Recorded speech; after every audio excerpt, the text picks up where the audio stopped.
अपवर्तनांक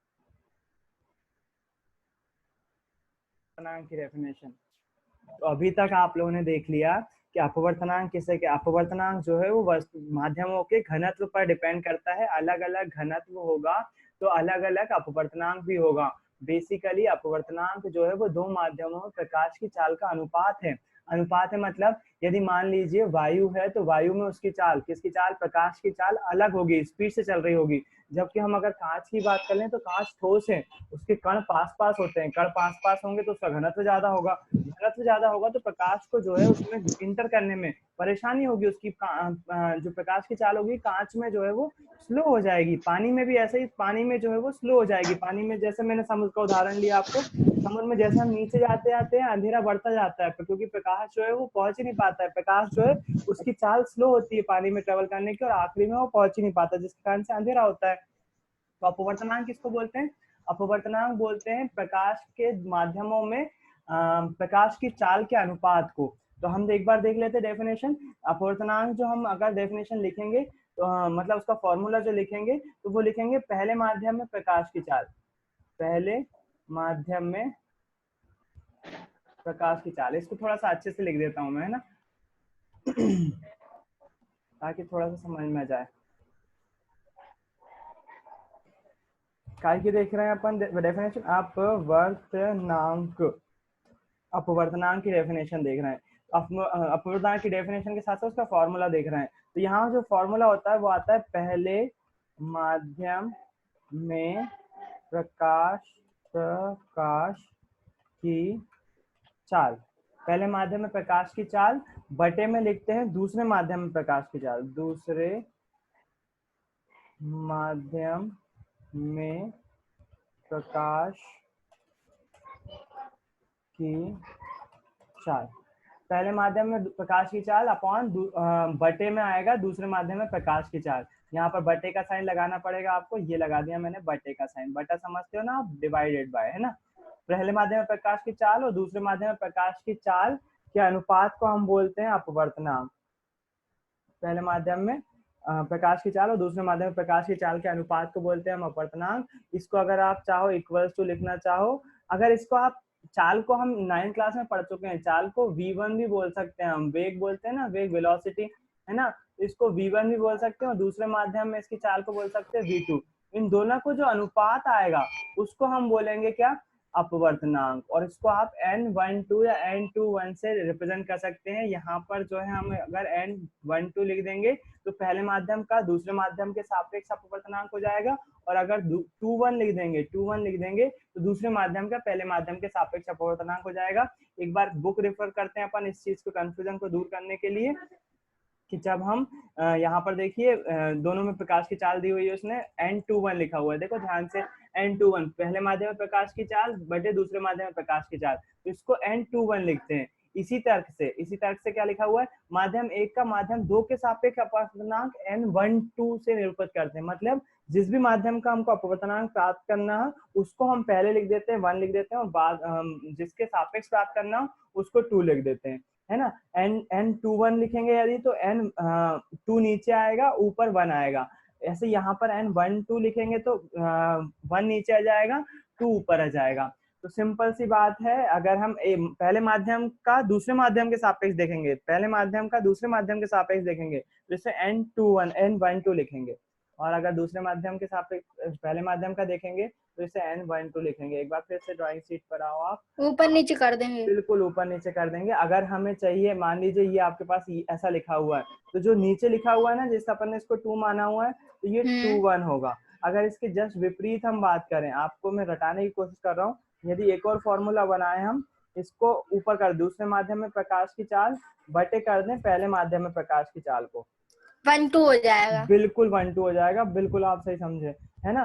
तो ये वाला अगर हम इसको दूसरे माध्यम के प्रकाश की चाल बटे कर दें पहले माध्यम के प्रकाश की चाल को, तो इसको हम लिखेंगे n12, है ना, n12। इसमें क्या हो रहा है? इसमें दूसरे माध्यम का निकाल रहे हैं, इसमें निकाल रहे हैं हम अपवर्तनांक दूसरे माध्यम में पहले माध्यम के सापेक्ष। और इसमें निकाल रहे हैं पहले माध्यम का दूसरे माध्यम। वो हिंदी वाली चीज भूल जाओ, केवल इसको याद रखो तुम। फॉर्मूले में अगर ऊपर 1 और नीचे 2 है तो इसको लिखेंगे 2 1, और अगर यहाँ पर 2 ऊपर नीचे हो 1 नीचे हो तो इसको लिखेंगे n1 2, है ना। एक बार फिर से पढ़ेंगे n21 और n1 2 का मतलब क्या है, एक बार देखो ध्यान से। n21 का मतलब क्या है, माध्यम 2 के सापेक्ष, माध्यम 1 में प्रकाश की चाल व माध्यम 2 में प्रकाश की चाल के अनुपात द्वारा व्यक्त करते हैं, इसे n21 से रिप्रेजेंट करते हैं, समीकरण के रूप में लिखते हैं। इसी तर्क से माध्यम 1 का माध्यम 2 के सापेक्ष अपवर्तनांक n12 से, माध्यम 1 का यहाँ पर देखो माध्यम 1 का 2 के सापेक्ष, मतलब 2 के सापेक्ष, ऊपर वाला जो है उसको हम रेफरेंस ले रहे हैं, 2 के सापेक्ष ले रहे हैं, उसको हम n12 से रिप्रेजेंट करेंगे। ऐसे अपनी अपनी ड्राइंग में जो अपन ने फॉर्मूला बनाया है, इसके सापेक्ष, किसके सापेक्ष, पहले माध्यम के सापेक्ष, इसके सापेक्ष दूसरे माध्यम में प्रकाश का अपवर्तनांक ज्ञात कर रहे हैं हम, इसको n21 लिखा हुआ है। फिर उसके बाद क्या, दूसरे माध्यम के सापेक्ष पहले माध्यम का याद कर रहे हैं तो n12 लिख रहे हैं। खैर अभी इस पे ध्यान मत दो, ये थोड़ा सा टिपिकल मामला है, अपन धीरे धीरे जैसे जैसे पढ़ते आएंगे आपको समझ में आता आएगा। अभी केवल इतना याद रखो, नीचे 2 है तो n21 आएगा, इधर नीचे 1 है तो n12 आएगा। अपवर्तनांक को किससे दर्शाते हैं, n से दर्शाते हैं, है ना। तो अपवर्तनांक ही हो जाता है, सिंपल सी लैंग्वेज में लिखा हुआ है, कोई परेशानी वाली बात नहीं होना चाहिए। इसको अपवर्तनांक कहते हैं। मतलब क्या है, दोनों ही वेलोसिटी दिखा रहे होते हैं, हम दोनों माध्यम में प्रकाश की चाल दिखा रहे होते हैं। एक बार फिर से बुक में आते हैं और बुक में नीचे देखते हैं एक डेफिनेशन आती है निरपेक्ष अपवर्तनांक की। निरपेक्ष अपवर्तनांक किसको बोलते हैं, यदि माध्यम एक निर्वात या वायु है, ये डेफिनेशन जरूरी है आपको याद करना निरपेक्ष अपवर्तनांक की, क्योंकि निरपेक्ष अपवर्तनांक की जो है वो पूछा जा सकता है। तो यदि माध्यम एक निर्वात या वायु, माध्यम मतलब कि माध्यम एक क्या हो, निर्वात या वायु है, तब माध्यम 2 का अपवर्तनांक निर्वात के सापेक्ष माना जाता है, और ये माध्यम क्या निरपेक्ष अपवर्तनांक कहलाता है। निरपेक्ष अपवर्तनांक क्या किसे बोलते हैं, निरपेक्ष अपवर्तनांक उसे बोलते हैं, हमने बोला पहले माध्यम में प्रकाश की चाल, अगर पहला माध्यम क्या हो जाए, हवा हो जाए, हवा या निर्वात हो जाए, हवा या निर्वात हो जाए, तो हम ऐसे फिर हम बोलेंगे कि हवा में प्रकाश की चाल, हवा में प्रकाश की चाल बटे दूसरा कुछ भी दूसरा माध्यम हो सकता है। यदि पहला माध्यम हवा या निर्यात है तो ऐसे अपवर्तनांक को हम निरपेक्ष अपवर्तनांक बोलते हैं। कौन सा अपवर्तनांक, निरपेक्ष अपवर्तनांक कहते हैं। तो मेरे ख्याल से आपको क्लियर होगी निरपेक्ष अपवर्तनांक की डेफिनेशन, कि निरपेक्ष अपवर्तनांक किसे कहते हैं, अपवर्तनांक। ये पूछी जा चुकी है, इंपॉर्टेंट डेफिनेशन आपको याद होना चाहिए। हाँ, अगर इसकी जगह हवा नहीं हो और कुछ हो तो फिर नहीं होगा हवा निरपेक्ष तो केवल अपवर्तनांक होगा बस, अगर हवा नहीं है तो केवल हाँ। अपवर्तनांक होगा। अगर पहला माध्यम हवा या निर्वात है, निर्वात समझते हो, निर्वात मतलब कि जहां पर वायु नहीं हो, है ना। वात मतलब होता है वायु, मतलब नहीं है, वायु नहीं है, तो हवा या निर्वात होता है यदि पहला माध्यम, तो उसको निरपेक्ष अपवर्तनांक बोलते हैं। और अगर हवा या निर्वात नहीं है, बाकी कोई सा ही माध्यम हो, कांच हो, हीरा हो, पानी हो, कुछ भी हो, उसको बोलते हैं हम केवल अपवर्तनांक, है ना। अगर पहला माध्यम क्या, अगर दूसरा माध्यम भी होगा ना हवा और निर्वात, तो भी उसको नहीं बोलेंगे निरपेक्ष अपवर्तनांक। हमेशा हमेशा पहला माध्यम ही होना चाहिए क्या, हवा और निर्वात, तभी हम उसको जो है वो निरपेक्ष अपवर्तनांक कहेंगे। तो सिंपल सी डेफिनेशन है, ज्यादा फोकस करने की जरूरत नहीं है। अपवर्तनांक हाँ बिल्कुल जरूरी है, पूछा जा चुका है, 2 नंबर में पूछा जा सकता है, निरपेक्ष अपवर्तनांक भी आ सकता है, लेकिन इतना ज्यादा टेंशन मत लो। अभी आपसे कोई पूछे अपवर्तनांक किसे बोलते हैं, तो बेसिकली अपवर्तनांक क्या है, 2 माध्यमों प्रकाश की चाल के अनुपात को क्या बोलते हैं, अपवर्तनांक बोलते हैं। जैसा कि आपको दिख भी रहा है ना, 2 माध्यमों प्रकाश की चाल, पहले माध्यम में प्रकाश की चाल बटे दूसरे माध्यम में प्रकाश की चाल, तो हम इसको क्या बोलते हैं, जब बटे लगा देते हैं ना तो उसको बोलते हैं अनुपात। तो क्या बोल रहे हैं, 2 माध्यमों में प्रकाश की चाल के अनुपात को हम क्या बोलते हैं, अपवर्तनांक बोलते हैं। और जब पहला माध्यम क्या होता है, वायु या निर्वात होता है, तो उसे हम क्या बोलते हैं, निरपेक्ष अपवर्तनांक बोलते हैं। सिंपल सी डेफिनेशन है। इसके बाद क्या, एक इंपॉर्टेंट जो ऑब्जेक्टिव के बाद से इसमें अगली एक टेबल दी हुई है, वो टेबल जो है आपको देखना जरूरी है। ये टेबल जो है इसमें अपवर्तनांक लिखे हुए हैं, देखो ध्यान से इस टेबल को। वायु का जो अपवर्तनांक है वो होता है 1.0003, बर्फ का जो होता है 1.31, जल का जो होता है वो होता है 1.33, एल्कोहल का होता है 1.36। तो क्या सभी के याद करना है, नहीं, बिल्कुल सभी के याद नहीं करना है, केवल कुछ के याद रखना है। जैसे पहला वायु, तो वायु का आप 1.0003 याद नहीं रखोगे, आप केवल याद रखो कि वायु का कितना होता है, 1 होता है ना। फिर उसके बाद सबसे ज्यादा किसका होता है उसका याद रख लो, हीरे का जो अपवर्तनांक है वो कितना होता है, 2.42, एक ये वाला याद रख लो। फिर उसके बाद एक कांच का याद रख लो कि कांच का क्राउन कांच, क्राउन कांच मतलब जो नॉर्मली अपन कांच यूज करते हैं ना जिसके आर पार देखा जा सकता है, उसी को क्राउन कांच बोल रहे हैं। क्राउन कांच का जो होता है उसका जो होता है वो कितना होता है अपवर्तनांक 1.52 होता है। फिर उसके बाद जल का याद रख लो 1.33, बस बाकी किसी का भी याद करने की जरूरत नहीं है। हाँ ये निकले कैसे हैं? ये अपवर्तनांक निकले कैसे, ये 1.003। वायु के सापेक्ष है। देखो ऊपर लिखा हुआ है ना निरपेक्ष अपवर्तनांक, तो साइंटिस्टों ने कैसे निकाले इनके अपवर्तनांक, कैसे निकाले। सबसे पहले अपवर्तनांक के फॉर्मूला क्या बोलता है, पहले माध्यम में उसका वायु की उसकी प्रकाश की चाल। तो अपन को ये तो पता है कि प्रकाश वायु में कितनी स्पीड से चलता है, प्रकाश की स्पीड कितनी है 3 × 10⁸ मीटर पर सेकेंड, अपन ने 9th क्लास में पढ़ा है ना।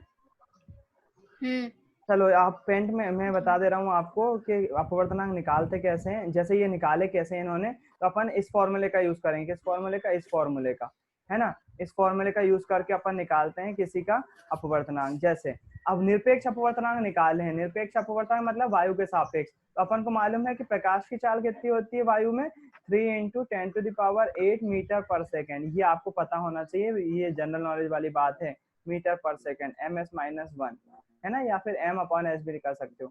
फिर उसके बाद दूसरे माध्यम में प्रकाश की चाल, दूसरा माध्यम कौन सा लेंगे -8 होता है ना?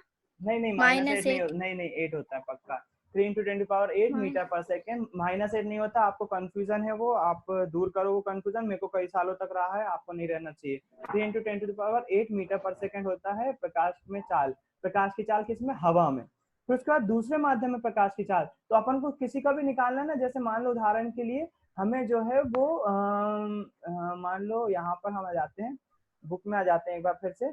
बुक में देखो हमें किसी और चीज का अपवर्तनांक निकालना है। मान लीजिए मुझे जल में निकालना है, जल में निकालना है। तो मैं क्या करूंगा, मुझे पता होना चाहिए कि जल में उसकी चाल कितनी होती है, जल में प्रकाश की चाल कितनी होती है।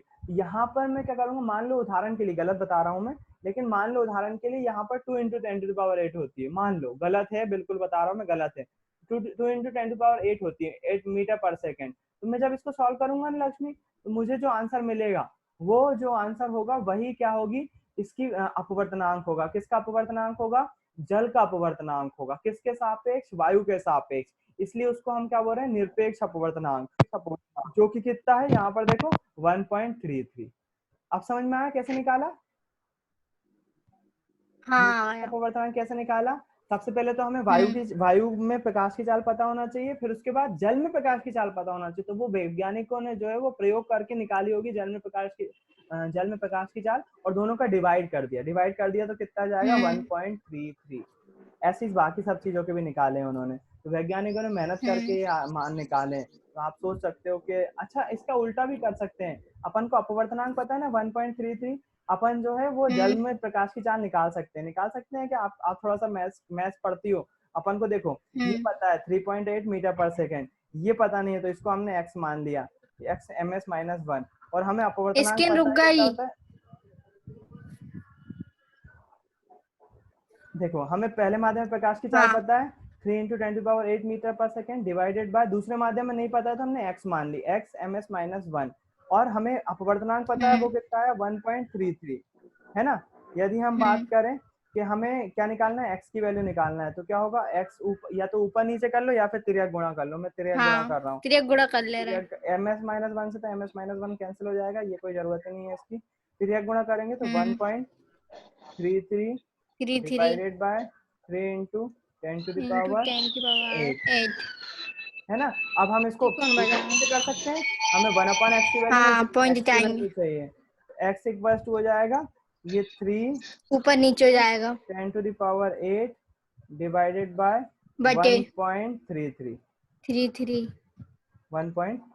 अच्छा एक थोड़ी सी चीटिंग कर लेते हैं अपन, 3 में भाग दे देते हैं 1.33 का, है ना, 3 में भाग दे देते हैं 1.33 का, तो कितना आएगा देखते हैं एक बार, मैं मोबाइल से करके बता दे रहा हूँ आपको। 3 डिवाइडेड बाय 1.33 तो आएगा 2.25 into 10⁸ भैया। हाँ आपने 3 का भाग 1.33 में दिया है, 3 में भाग दिया 1.33 का। अच्छा 3 में दिया है, हाँ 3 में 1.33 का भाग देंगे तो ये जो x की वैल्यू आ गई ना, ये काय की होगी, प्रकाश की चाल होगी पानी में, पानी में प्रकाश की चाल कितनी होगी 2.25 × 10⁸ मीटर पर सेकेंड। तो अपन इसका उल्टा भी निकाल सकते हैं। मेरे ख्याल से समझ में होगा अपवर्तनांक कैसे निकालते हैं अपन, जो आपके हाँ। टेबल में निकाला हुआ है अपवर्तनांक, वो कैसे निकाला है अपवर्तनांक।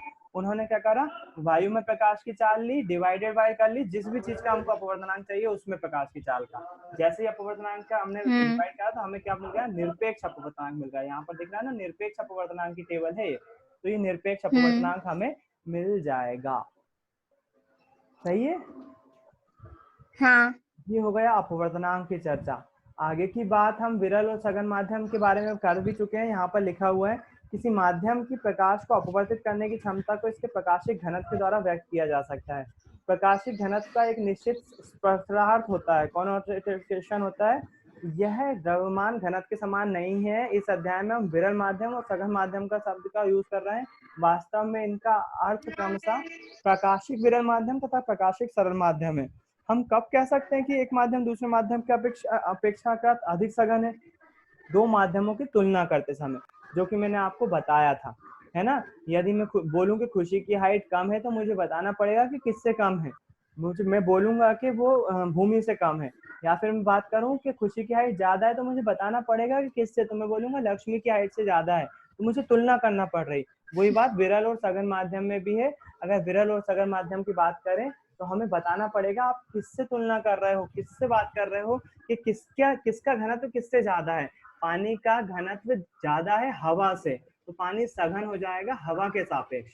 लेकिन यदि पानी की तुलना में कांच से कर दूं तो पानी जो है वो विरल माध्यम हो जाएगा कांच के सापेक्ष, है ना। तो तुलना करना जरूरी है विरल और सघन माध्यम के लिए। तो आज का जो क्लास थी वो यही खत्म होती है। आज आपने बहुत सारी चीजें देखी, अपवर्तन की डेफिनेशन स्टार्टिंग से फिर से देखी। अपवर्तन की डेफिनेशन से जुड़े हुए दो तथ्य भी थे कि प्रतिबिंब कैसे कैसे प्रकाश किरण मूव करती है सघन से विरल में, विरल से सघन में। अपवर्तन के नियम देखे कि अपवर्तन के नियम किस प्रकार होते हैं, दो नियम कौन कौन से, उसी में स्नेल का नियम आया, और स्नेल के नियम से अपवर्तनांक कैसे बना वो भी आपने देखा। और आखिरी में देखा कि अपवर्तनांक होता क्या है।